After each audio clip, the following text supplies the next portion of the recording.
Elankunnapuzha Sobers cricket club Vypin cricket അക്കാദമിയുടെ സഹകരണത്തോടെ ഒരു മാസം നീളുന്ന സൗജന്യ ക്രിക്കറ്റ് കോച്ചിംഗ് ക്യാമ്പ് നടത്തും. Elankunnapuzha government higher secondary school ഗ്രൌണ്ടിൽ ഏപ്രിൽ 2-ന് ക്യാമ്പ് ആരംഭിക്കും. രാവിലെ 7 മുതൽ 10 വരെയാണ് ക്യാമ്പ്. ക്യാമ്പിൽ പെൺകുട്ടികൾക്ക് പരിശീലനത്തിന് പ്രത്യേക സൌകര്യമുണ്ടാകും. ചെറുപ്പക്കാരിൽ ഉയർന്നുവരുന്ന ലഹരിയെ സ്പോർട്സ് ലഹരിയാക്കി മാറ്റി വളർത്തിയെടുക്കലാണ് ലക്ഷ്യമെന്ന് club president K Vijayan, secretary George Babu, treasurer Antony Jose എന്നിവർ വാർത്താസമ്മേളനത്തിൽ അറിയിച്ചു. കേരളത്തിൽ പ്രസന്റ് നടക്കുന്ന മൂവ്മെന്റാണ് മയക്കുമരുന്നിനെതിരെയുള്ള.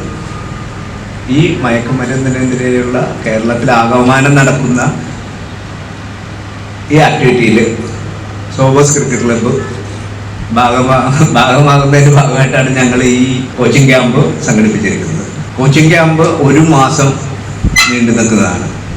ആൺകുട്ടികൾക്കും പെൺകുട്ടികൾക്കും കൂടാതെ ക്രിക്കറ്റിനെ സ്നേഹിക്കുന്ന അല്ലെങ്കിൽ ക്രിക്കറ്റ് കളിയെ കുറിച്ച് അറിയാൻ ആഗ്രഹമുള്ള എല്ലാ തരം മനുഷ്യരെയും നമ്മളവിടെ അക്കോമഡേറ്റ് ചെയ്യാനാണ് പ്ലാൻ.